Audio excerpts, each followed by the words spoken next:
Welcome to World News Program, coming to you live from Algiers on All 24 News. I'm your host Islam Sid, and up next are today's top stories. Death toll from Lebanon wireless explosions rises to 37. Lebanese health minister vows to ensure emergency preparedness. Lebanese Premier Najib Mikati urges UN Security Council to take a firm stand against Zionist technological warfare and calls for an urgent investigation.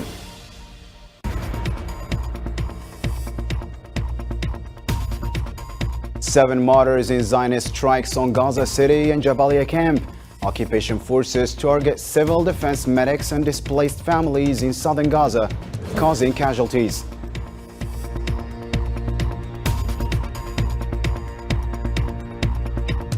Also coming up, UN Middle East Peace Coordinator warns of deepening occupation due to Zionist settlement expansion. Algerian UN representative condemns continued apartheid policies. President Mahmoud Abbas urges Madrid to implement ICJ advisory opinion.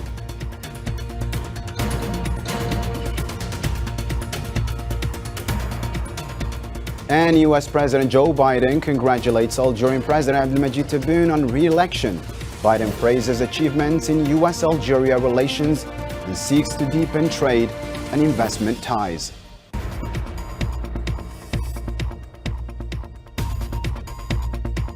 Hello again and welcome back to the details. The death toll from the wireless device explosions in Lebanon over the past 2 days has reached 37, with dozens injured.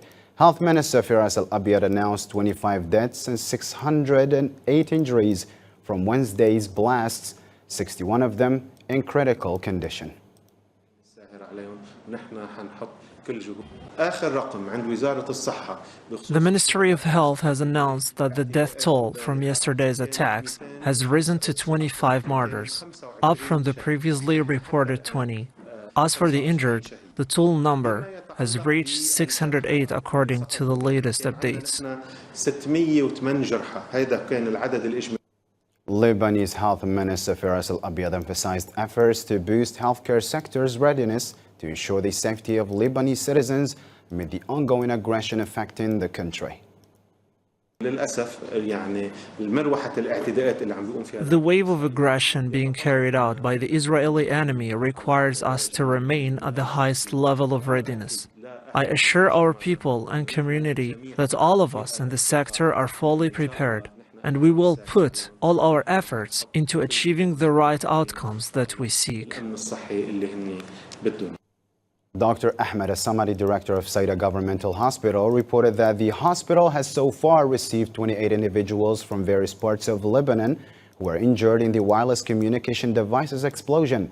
He noted that the injuries ranged from moderate to severe, with some cases being transferred to other hospitals due to their complexity. Saida Governmental Hospital, following the major security incident that occurred in Lebanon, received 28 injuries. Most of the injuries ranged from moderate to severe. The large medical team managed to treat 14 patients who were stabilized and discharged on the same day. Some cases required additional procedures as they needed more specialized surgery.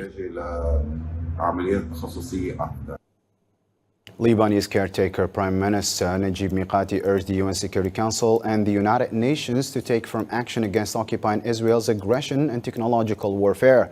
He held the international community responsible and called for decisive measures to stop what he termed Israel's war of extermination.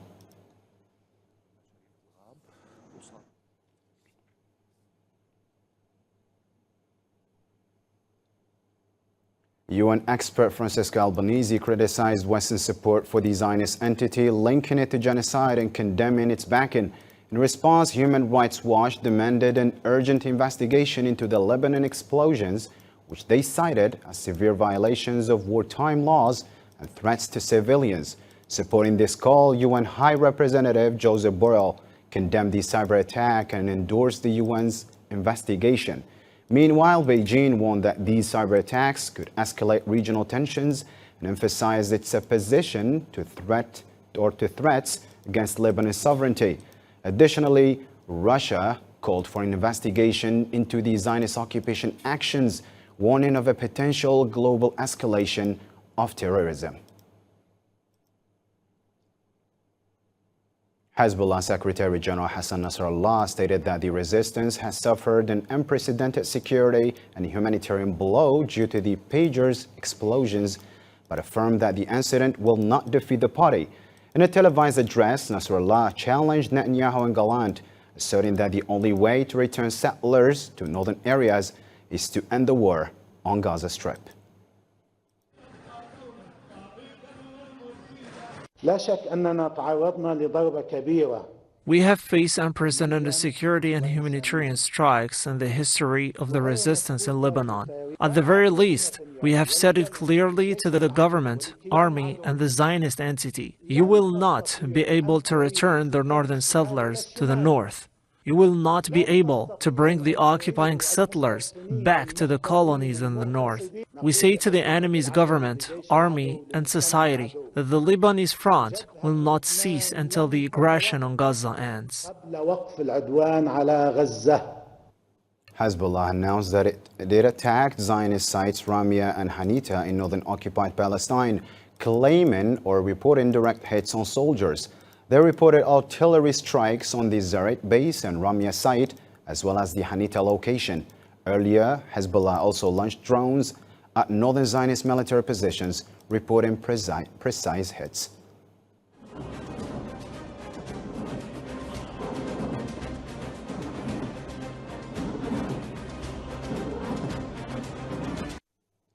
Algeria warned of worsening conditions and rising tensions in the Middle East, calling for decisions to prevent further escalation. In a speech at the UN Security Council session on the Middle East, including the Palestinian cause, Algeria's permanent representative Ammar bin Jama urged for swift and decisive actions to prevent an all-out war in the region. The word most used by Mr. Wennesland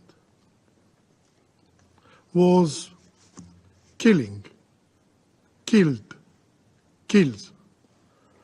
Everyone under this roof must recognize that the region is on the edge of an abyss or a precipice, as you have stated, Mr. President. We must heed the lessons of history to prevent the worst, which is not less than a full-fledged regional war. All right, stay tuned for the latest global updates, including recent developments in Gaza Strip, coming up after the break.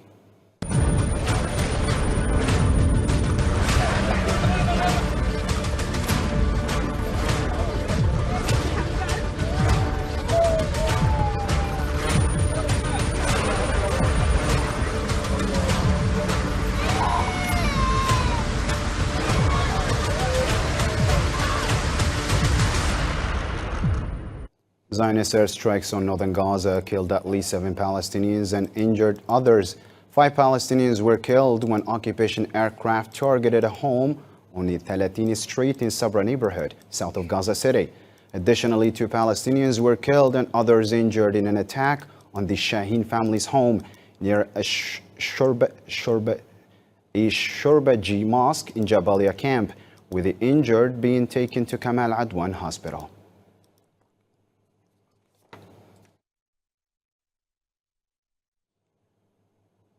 At least 2 Palestinians were killed and others injured in a Zionist airstrike targeting displaced persons in the Mawasi area of Rafah, southern Gaza.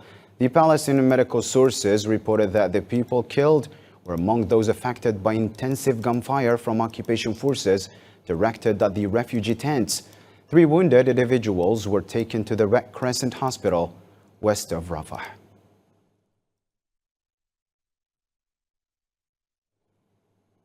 According to a joint statement from the Palestinian Prisoners Group and the Commission of Detainees and Ex-Detainees, since Wednesday evening, occupation forces have detained 35 Palestinians from various West Bank areas, including former prisoners, a woman, and a cancer patient.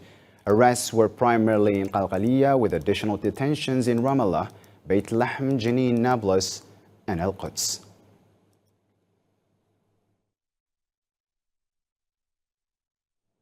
UN Special Coordinator to One's Land warned that Zionist occupation settlement expansion exacerbates occupation policies. He urged the UN Security Council to enforce its resolutions for an immediate and complete halt to settlement activities in the West Bank and East al-Quds. At least 3,920 demolitions and seizures of Palestinian-owned structures continued across the occupied West Bank, including East Jerusalem. Citing the lack of Israeli-issued building permits, which are almost impossible for Palestinians to obtain, Israeli authorities seized or forced people to demolish 373 structures, displacing more than 550 people, including 250 children. Algeria warned against ongoing Zionist apartheid policies aimed at ethnic cleansing of Palestinians. During the UN Security Council session, Algeria's permanent representative Ammar Ben Jama called for ending the impunity enjoyed by the Zionist occupation. Let's take a listen. The Israeli occupying power continues its apartheid policies, relentlessly pursuing plans for ethnic cleansing in Gaza and pushing the West Bank to the brink of chaos. The occupying power is also creating new fait accompli on the ground. This year alone, we have witnessed unprecedented level of settlement, of expansion, of annexation of land. It is evident in the United Nations Charter. The solution is clear. There can be no peace in the Middle East without the establishment of an independent Palestinian state. Ben Jama urged the Security Council to adhere to the International Court of Justice's ruling, calling for the end of Zionist occupation of Palestinian territories. He also called for enforcing UN resolutions against occupying Israel. Let's take a listen again. The advisory opinion of the International Court of Justice, delivered on July the 19th of this year, is addressed to the General Assembly and to this Council alike. The Court stated that the precise modalities for ending Israel's unlawful presence in the occupied Palestinian Authority, in the occupied Palestinian territory, are matters for both the General Assembly and the Security Council to address. President Mahmoud Abbas praised Spain's recognition of Palestine as a sign of support for Palestinian self-determination and justice. He urged the international community to enforce the ICJ's advisory opinion and the UN General Assembly's decision to end occupation and settlements and ensure Palestinian freedom and independence.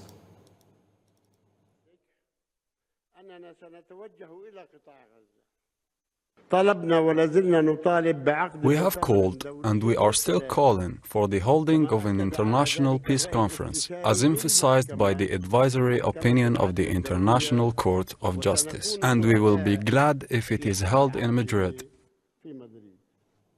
Similarly, Spanish Prime Minister Pedro Sanchez emphasized the commitment to continue working towards full recognition of Palestinian state by Europe and the international community.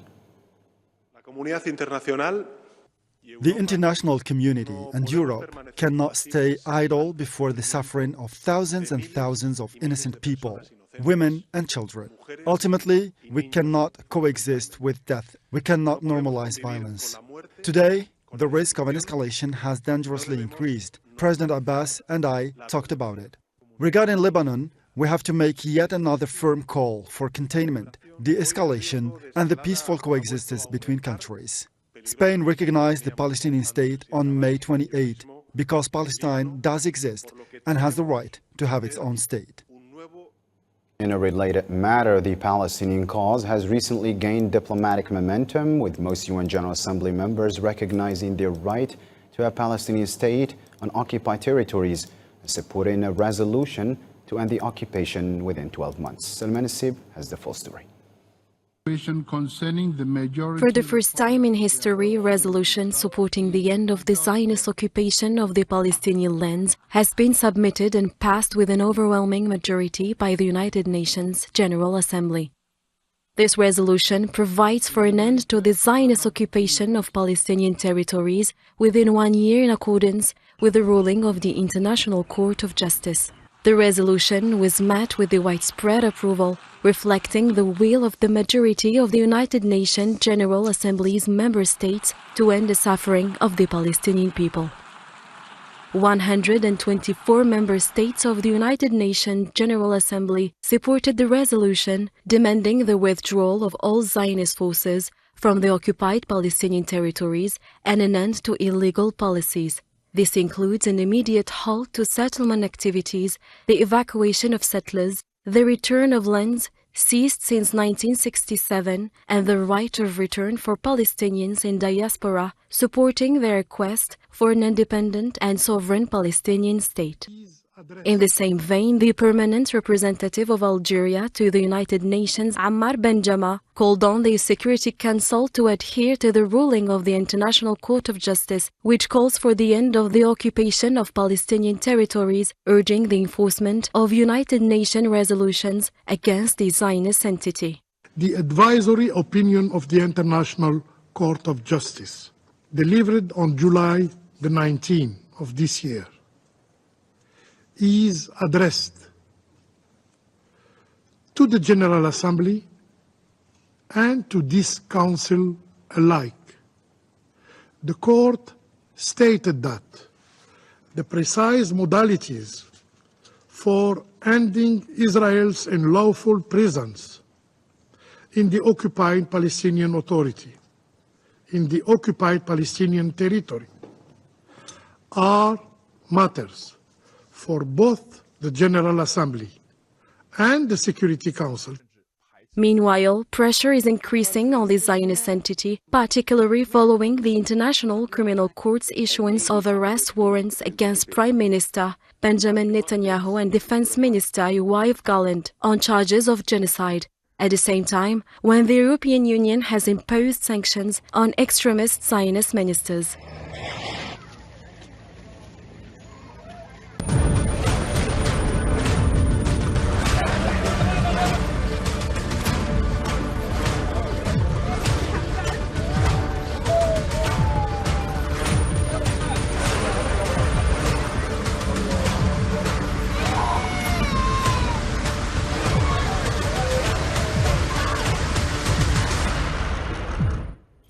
U.S. President Joe Biden congratulated Algerian President Abdelmadjid Tebboune on his re-election, noting their collaboration on combating crime, violence, and regional conflicts during Tebboune's first term.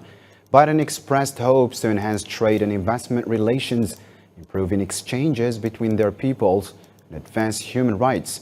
He concluded with personal congratulations to Tebboune and the Algerian people. During your first term, our two countries collaborated to address cross-border crime, combat violence, and de-escalate regional conflicts, including through our work at the United Nations Security Council.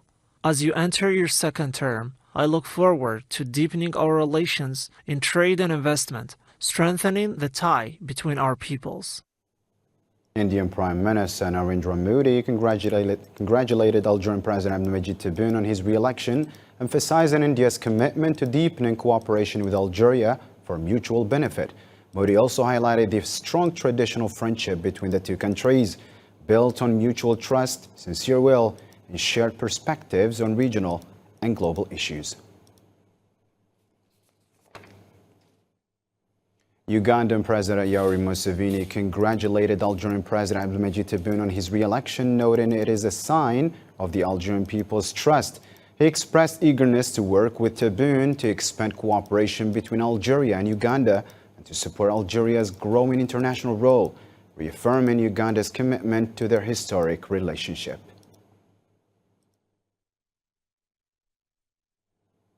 The Ukrainian President Volodymyr Zelensky congratulated Algerian President Abdelmadjid Tebboune on his re-election for his second mandate, wishing him excellent results in his noble mission. Moving on to Algeria now, Algerian President Abdelmadjid Tebboune chaired a preliminary meeting today to provide major directives for the 2025 finance bill, according to a statement from the Algerian presidency. The bill will align with the economic and social commitments Tebboune made during his presidential campaign for the September 2024 elections. To a different matter now, the UN has warned of the risk of a growing violence for civilians in Al-Fashir, while Algeria continues to advocate for maintaining peace effort in the war-torn country. Mariam Zian reports. The United Nations has sounded the alarm over the risk of mass violence for hundreds of thousands of civilians trapped in the Sudanese city of Al-Fashir in northern Darfur due to renewed fighting that broke out on September 12. UN Assistant Secretary General for Africa emphasized the need to adhere to the Jeddah Declaration and reach a ceasefire to prevent further escalation. Mr. President, an agreement on a ceasefire would be the single most effective way to strengthen civilian protection. This is true for Al-Fashir and all of the Sudan. Progress in agreeing on a nationwide ceasefire and securing progress on other commitments, such as those in the Jeddah Declaration, has, however, proven difficult to achieve. Yet it is critical that the conflict parties take immediate action toward implementation of the Jeddah Declaration of Commitments to protect the civilians of Sudan. For its part, Algeria continues to express its unwavering support for Sudan and is actively engaged in mediation for de-escalation and the protection of civilians. In a Security Council consultation on Sudan, Algeria's permanent representative to the UN condemned the Rapid Support Forces attacks, noted their non-compliance with the Security Council resolution, and highlighted the worsening food insecurity. Mr. President, more than 500 days have passed since the outbreak of the deadly conflict in Sudan, a conflict that claimed tens of thousands of lives and created the world's largest hunger, protection, and displacement crisis, a conflict affecting both Sudan and neighboring countries. Benjamin also stressed the need for increased humanitarian funding, while advocating for multilateral peace efforts and rejecting external interference in Sudan. Who decided to launch renewed attacks against the months-long besieged city.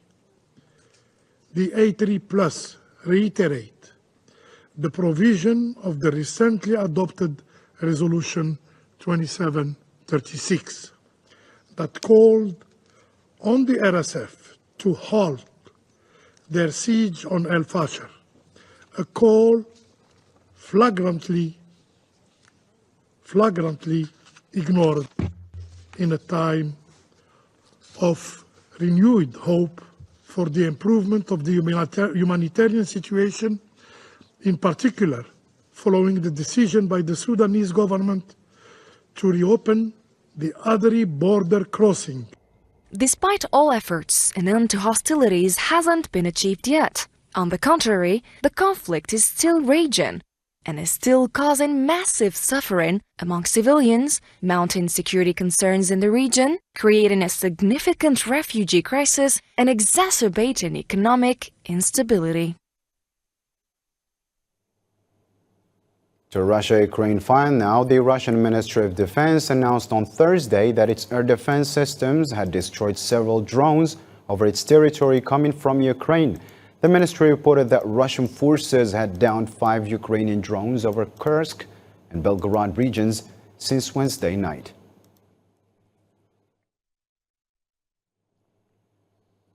On Thursday, Kiev reported shooting down 42 Russian drones during a night attack on 9 Ukrainian regions and intercepting one of 4 missiles aimed at central Ukraine with no injuries. Kharkiv governor noted that a Russian strike on Kupiansk injured 6 people and damaged infrastructure and 10 residential buildings in Kharkiv.